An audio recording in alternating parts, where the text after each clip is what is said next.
근데 루카스는 위아래 졸라 뛰어다니기만 했다는 얘기입니다. 이 선수는. 그래서 약간 문제가 생긴 게 뭐냐면 드리블 치는 위치가 3상 아래에서 시작을 해요. 어라 나상호쿤. 나성호가 아니라 근데 임상엽이지 그치. 개야. 그 볼을 치고 들어갈 때 앞에 한 수비수 2명이 있어요. 그럼 이 선수는 어떻게 할까요? 3-2-1 아싸 좋구나 하다 뺏기죠. 아싸 좋구나가 진짜 골 때리네. 저는 문선민 선수 보고 그런 말을 했어요. 이 선수 노골 아티스트다. 참 기상천외한 방법으로 못 넣더라. 노골 아티스트는 개.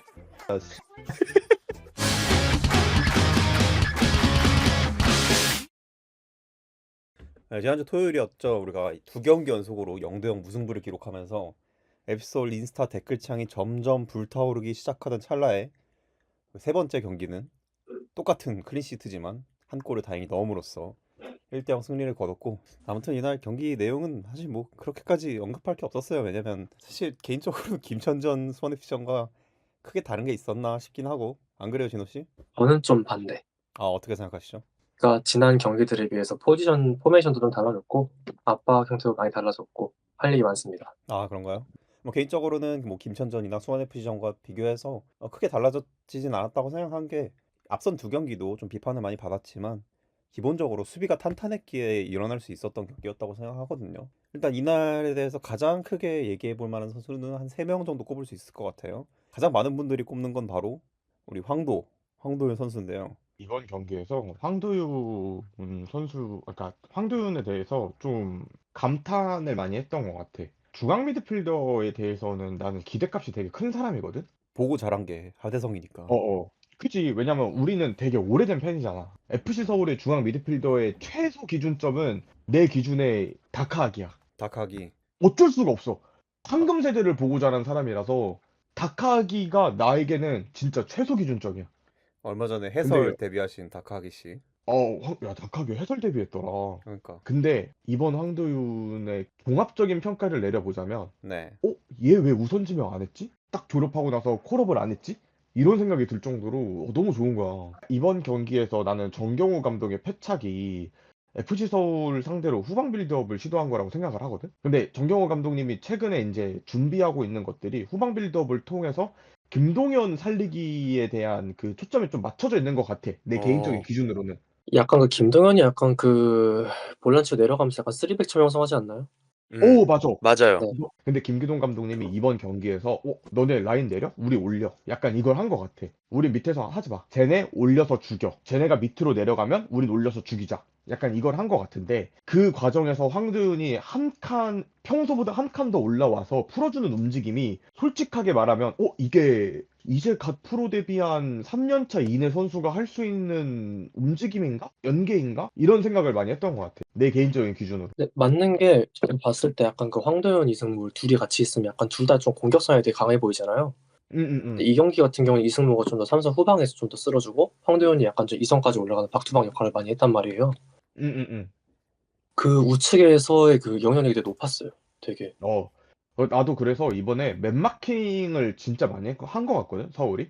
그러니까 음. 강원이 라인을 내려서 풀어가겠다는 의지를 빨리 캐치를 하고 우리는 라인으로 올려서 쟤네가 편하게 공을 돌리지 못하게 하자라는 거를 좀 보여준 것 같아. 진호는 어떻게 생각해? 골 장면 보잖아요. 조용하게 올라왔던 장면. 거기서 보면 이제 좌측에서 먼저 하이프레싱을 먼저 해버려가지고 이 사람들 동선을 제한했고 동선을 제한함으로써 이제 이광현 같은 경우도 이제 그 시야가 순간 한정되잖아요. 패스하는 과정에서 패스 미스가 나와요. 이게 약간 예기치 못한 패스였어가지고 되게 구조적으로 잘 만들어진 장면이라 생각해요. 저는 이 장면. 어쨌든 우리가 선제골을 넣었잖아. 황도윤을 위시로 해서. 근데 이거는 기성용 선수보다는 황도윤이 조금 더 잘할 수 있는 장면이었던 걸로 생각이 되는 게 지속적인 전방 압박을 통해서 60분 가량 위에서 하는 플레이를 했어. 골을 넣고도. 그리고 나서 황도윤 포함해서 우리 어쨌든 쓰리비들이 지쳐가는 시점에 기성용을 넣고 기어를 변속을 했잖아. 너네 이제 템포 올릴 거지? 우린 죽일게. 근데 너네가 라인 올리면 너네 뒷공간 안심할 수 있어? 정경호한테 숙제를 내준 거야. 근데 맞아. 황도윤이 선제적으로 60분 동안 위에서 주도적인 플레이를 할 수 있는 기점을 못 해줬다라고 하면 한 골을 지킬 수 있는 움직임이 나오지 못했을 거라고 생각하거든. 기성용의 후계자로서 아니면 기성용의 배터리로서 황도윤의 시프트가 너무 빛을 발하는 시점이었다. 나는 그렇게 생각을 해. 황도윤에 대한 칭찬은 이 정도로 충분하다고 생각해. 기성용의 미래를 바라보고 우리가 앞으로의 향후 5년을 준비할 수 있는 선수다. 오늘 강원전만 보여준 장면들을 다 돌이켜 봤을 때. 맞아요. 그래서 우리 황도현 선수의 기가 막힌 패스부터 시작됐잖아요. 그래서 그거를 1차적으로 루카스가 놓치고 2차적으로 조용 선수가 놓치면서 사실 2대 0으로 달아나면 경기 좀 더 쉽게 가져갈 수 있었거든요. 그래서 좀 아쉬웠던 것 같고 그 장면을 해서 다시 얘기해 볼 수 있는 게 조용 선수뿐만 아니라 이날 루카스 선수에 대한 얘기도 좀 많았어요. 일단은 이 선수는 전술적 마이너스와 본인 폼의 본인 스타일의 문제를 동시에 가지고 있는 선수라고 생각을 해요. 일단 이 선수 수비를 굉장히 잘합니다. 아, 당연하죠. 좌측에서 아직 김진수가 여전히 전 수비적 리스크가 크다고 생각해요. 그 스피드도 많이 죽었고 전성기 때에 비해서 본인 스스로 약간 거친 수비라든지 이런 거에 리스크가 좀 큰 선수인데 이거를 루카스가 굉장히 많이 메꿔주죠. 그리고 전술적으로 말하자면 의도적으로 그냥 김기동 감독님이 좌측에 되게 수비적 부담을 많이 주고 있어요. 예를 들면 그래서 그 이번에 그 소파스코어에서 한번 그 히트맵 찍힌 거 봤는데 전반적으로 정승원은 되게 우측에 되게 위쪽에 찍혀 있어요. 근데 루카스는 위아래에 다 찍혀 있습니다. 딱히 방점을 찍힌 게 없어요. 그러니까 뭐냐? 위아래 졸라 뛰어다니기만 했다는 얘기입니다. 이 선수는. 그러다 보니까 이 선수에서 약간 문제가 생긴 게 뭐냐면 드리블 치는 위치가 삼성 아래에서 시작을 해요. 어라, 나상호 쿤.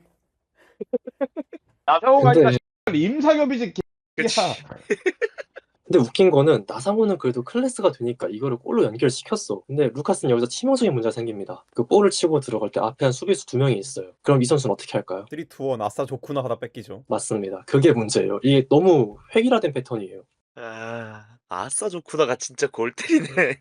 그러니까 이게 또 잔디 얘기해서 좀 미안하긴 한데 그 3-2-1 아싸 좋구나 스텝이 좋은 잔디에 가면 그 질이거든요 그게. 실제로 잔디 싹 바꿨을 때 루카스가 잘했어요. 그때 데뷔 전 그때쯤 해서. 근데 그때 이후로 K리그 잔디가 좋았던 적이 없잖아요. 그러다 보니까 자동으로 결부돼서 나오는 것 같고 그런 상황에서 루카스가 자신의 그런 공격적인 모습을 못 보여주는 거를 김기동 감독도 알기 때문에 일종의 위크사이드 롤을 준 게 아닌가 싶기도 해요. 어떻게 보면. 그리고 또 기본적으로 우리 팀 그 우측 윙어가 누가 있나요, 지금? 정승원, 첫 번째 문선민 문선민. 있죠? 정승원. 정승원 있죠. 둘 다 되게 저돌적으로 위로 올라가는 스타일입니다. 그러면 어느 한쪽은 수비를 해줘야 해요. 필연적이죠. 결론은 뭐다? 네, 루카스는 희생당할 수밖에 없다.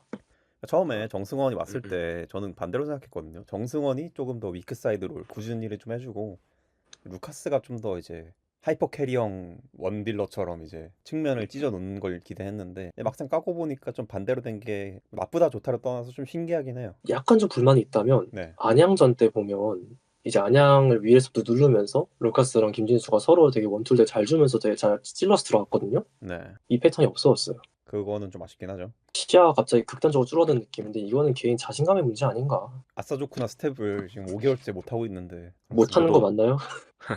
못 하는 저도- 거죠. 네. 루카스 선수에 대한 얘기 해봤고 끝나고 그 장면 보셨나요, 서원님? 그 마지막에 수비진 4명과 강영우 선수가 이렇게 끌어안는 장면이 경기 종료 포착이 됐는데 혹시 보셨나요? 네, 저는 그 장면을 보고 아 이건 우리 팀이 강등권에 있을 때만 나오던 장면인데라는 생각을 살짝 했었거든요. 아무튼 간에 그런 4명의 사실 이 경기 뭐 전반전은 어쨌든 미들라인과 공격진의 조화로 멋진 득점 만들어냈긴 했지만 결과적으로 승점 3점을 지켜낸 건 그 5명의 몫이 정말 컸다고 생각하거든요. 나는 사실 정승원 시프트를 계속하고 있잖아, 감독님이. 네. 요거는 조금 더 앞으로 지켜봐야 될 문제인 것 같아. 근데 이번 경기에서는 정승원을 다시 오른쪽 측면으로 내보냈잖아. 그리고 나서 중원 조합이 이승모랑 황도윤이었잖아. 이 조합 자체가 수비들이 조금 더 편한 조합인 것 같기는 해. 정승원을 측면으로 보내는 게 왜냐면 정승원은 가운데다 두면 물론 되게 활발하게 뛰는 스타일이긴 해. 근데 오른쪽 측면에서 두고 가운데까지 노리는 것과 중앙에서만 가둬두는 거는 난 솔직히 좀 다르다고 생각하긴 하거든. 역설적이네. 이게 무슨 말인지 알겠어? 맞아요, 알아요. 정승원을 가운데다가만 가둬두면 그냥 이탈리아 음식인 거야. 우리가 흔히 생각하는 파스타 맛인 거야. 야, 크림 파스타는 원래 이런 거야. 근데 정승원을 우측윙에다 두면 짜장면에서도 크림 파스타 맛을 내볼 수 있다? 크림 새우 한번 맛볼래? 중식이지만 이탈리아의 음식인 맛이 날 수 있어. 그런 느낌?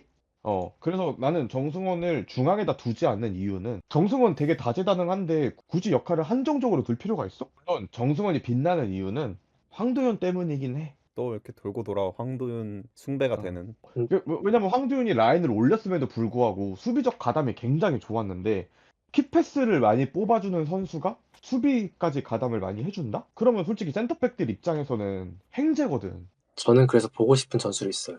뭐죠? 수협에서 보면 정승원을 윙어로만 쓴 게 아니라 메짤러로 되게 많이 썼어요. 맞아. 그래서 맨 밑에 이승모, 정승원, 황도현 3미들. 그 자리에 뭐 기성용이 들어가도 되고 이승모 자리에. 근데 좀 더 이승모가 수비적으로도 밸런스 잘 잡힌 선수 같아요. 맞아. 정승원은 날뛰게 둬야 돼. 진짜 신기한 게 사실 저는 이승모 선수의 가장 큰 장점은 그 박투박으로서의 박스 타격 능력이라고 생각을 하거든요. 근데 지난번 경기를 보면서 좀 시선의 전환이 있었던 것 같아요. 그러니까 박스 타격 능력보다도 뭔가 밸런스 있는 미드필더, 밸런스 있는 삼선의 모습을 진짜 뭔가 탁 보여준 것 같아요. 왜냐면 이승모 선수한테서 막 특별하게 막 뭔가 기억나는 장면이 저는 없었다고 생각해요. 근데 저는 삼선 미드필더는 그게 장점이라고 생각하거든요. 네, 물 흐르듯이 지나가는 거. 수비적인 기여도가 높은 미드필더의 경우는 특히 그렇죠. 그렇죠, 그렇죠. 그래서 그런 모습을 봤다. 우리가 그 자리에다가 이제 기성용 선수를 이제 썼을 때랑 또 확연히 다른 점이니까 정말로 선수들의 장점을 확 올려줄 수 있는 그런 레벨의 라는 생각이 탁 들었어요. 지난번 경기를 보면서. 그리고 약간 그 수협 때 작년 거전 경기를 보면서 느낀 게 이 선수가 우잉으로 우리가 보통 알고 있잖아요. 이 선수 좌측 가담 되게 잘해요. 이 선수 작년에 패턴 중에서 의외로 좌측에서 안데르손이랑 정승원이랑 둘이 같이 원투 주면서 전진한 장면도 많았어요. 되게. 이번에도 문선민 선수 나오고 정성 선수가 좌측으로 가지 않았나요? 좌측으로 왔었어. 그 이승모 선수 좀 더 얘기하면 이 선수가 그게 되게 좋아요. 공간에 대한 이해도가 되게 좋아요. 그래가지고 약간 나 요즘 약간 삼선 수비는 약간 그게 필요하다 생각하거든. 그냥 직접적인 수비력도 중요하지만 약간 좀 적당히 볼 잘 차는 능력이랑 공이 들어오는 그 빈 공간에서 잘라낼 수 있는 움직임이 되게 중요하다 생각을 해. 공간을 메꾸는 거지 말하자면. 그거에 가장 적합한 게 이승모예요. 내가 보기에는. 음, 음. 공간 지각 능력이 없으면 제로톱으로 못 써요. 이건 진짜 그것도 맞지. 천부적인 재능이라는 거예요. 이건. 윤날료 같은 역할을 좀 잘 해주고 있는 것 같아요. 우리 수비 라인의 그 굉장한 선전은 김주성과 야잔도 물론 정말 진짜 흠잡을 데 없이 잘하고 있다. 다들 공감하시죠? 네. 하지만 김기동 감독님의 그 공격적인 답답함을 차치하고서라도 어쨌든 간에 중원 조합에서 수비적인 그 지향점을 두고 언밸런싱한 부분에서 한 명이 올라가면 한 명이 내려와서 수비를 커버 쳐주는 그 시스템 자체에서는 풀백도 마찬가지고 중미도 마찬가지인데 한 명이 올라가면 한 명이 내려와주는 그 언밸런싱한 그 지점에서는 굉장히 수비력이 돋보이게 해줄 수 있는 부분들에 대한 전술적인 역량이 많이 보인다. 음. 음. 그러니까 야잔과 김주성이 돋보이는 지점은 감독님의 전술도 한몫하고 있다. 뭐 마지막으로 야잔 얘기하고 넘어가 보면 이날 상대 공격수를 거의 개 패놓듯이 수비하는 장면이 많은 서울 팬들의 심금을 울리지 않았나 싶습니다. 어마어마합니다. 어마어마해요. 진짜 제가 누누이 말했지만 오스마르 아디랑 또 다른 유형의 선수가 있다는 게 참 행복합니다. 이렇게 보는 맛이 있고. 가브리엘 선수 교체로 나왔잖아요. 와, 근데 그 가브리엘 선수 전북전에서도 그렇게 탱크 같은 모습으로 거의 골을 만들었잖아요. 아무튼 진짜 그거 보고 저도 우리 팀 상대로 또 가브리엘 그런 모습을 어느 정도 좀 보여주더라고요. 와, 이거 큰일 났는데 했는데 응 야잔 이런 느낌이어가지고 물론 원래도 야잔은 그런 선수였으니까 그렇다 치는데 감히 제가 얘기하자면 진짜 최근 몇 년간 우리 팀에서 이런 센터백을 본 적이 있나라는 생각이 드는 선수예요. 감동이 있어요. 야잔의 수비에는. 솔직히 진짜. 불안했거든요. 마지막에. 그래. 가브리엘이 날뛰기 시작하면서. 근데 야잔 선수가 약간 서열 정리를 한 느낌이었어요. 저는 그렇게 보였거든요. 맞아. 너가 그렇게 축구를 잘해? 라는 질문을 던지는 것 같은 야잔의. 아 진짜 미안해. 너무 웃겨서 웃음을 못 참았어. 너가 그렇게 공격을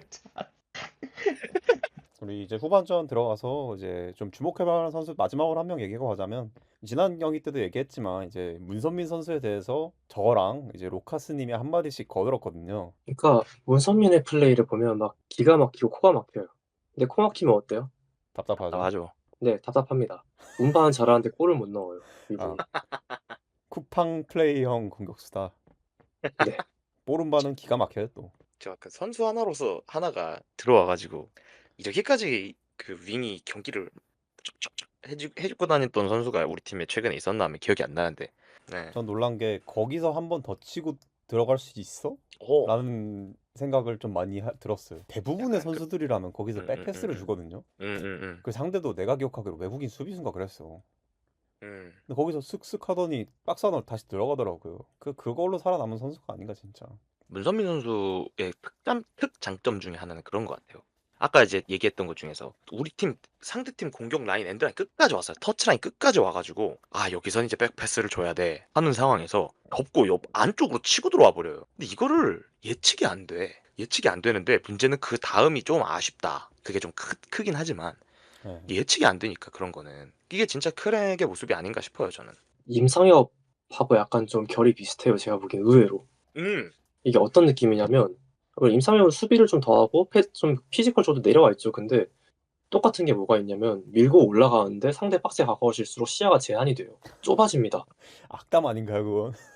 그 박스로 갈수록 약간 고깔고깔 열매를 먹은 것처럼 약간 좀 좁아집니다. 앞이. 근데 이게 사실 그건 있어요. 만약 문선민 선수가 그 피지컬에 그 스피드에 그 돌파를 가지고 시야까지 가지고 있었잖아? 그럼 향수병 걸려가지고 한국 돌아온다고 했을 때 그레이엄 포터 감독이 어떻게든 지켜가지고 브라이튼까지 데려갔어. 저는 문선민 선수 보고 그런 말을 했어요. 이 선수 노골 아티스트다. 참 기상천외한 방법으로 못 넣더라. 항상 그 기대를 저버리지 않지 않습니까? 여기서 야 이걸 못 넣는다고, 야, 말도 안 되는 소리 하지 마. 이걸 못 넣는다고. 하지만 문선민은 기대를 지지 않아요. 맞아. 네, 그런 생각이 좀 들었습니다. 노골 아티스트는 이 노골 아티스트의 그 반열에 오를 거 제가 지금 이제 문선민 선수는 진짜 노골 아티스트의 면모를 보여주고 있고 이제 조용욱 선수와 루카스 선수. 문선민은 네네. 교수님이죠, 애초에. 그러니까요. 문선민 그 교수님이 강의를 하고 그 밑에 이제 수강생에 이제 조용욱 선수와 루카스 선수가 앉아 있는 거 아닌가. 이제 약간 그런 느낌이에요. 전반전에 이제 조용욱 선수와 루카스 선수가 이제 골을 약간 이제 넣어줘야 될 걸 진짜 못 넣었어. 그럼 이제 후반전에 이제 문선민 선수가 탁 투입되면서 교수님의 플레이란 이런 거다 하고 진짜 뭔가 이게 노골 아티스트다를 몸소 보여주시는 것 같긴 해요. 아, 둘은 멀었어요, 아직. 왜냐면 그 둘은 넣을 것 같은데 못 넣거든요. 공 차는 그렇죠. 궤적을 보면 아, 잘 음. 찼는데 뭐 골키퍼 정면으로 갔다 이런 식으로 못 넣거든요. 근데 우리 네. 노골 아티스트 교수님은 진짜 얼토당토하는 슛으로 못 넣기 때문에 그 앞선 플레이와의 그 갯모해가 느껴지기 때문에 네. 따라갈 수가 없습니다. 우리 대학교 다닌 거 생각해봐요.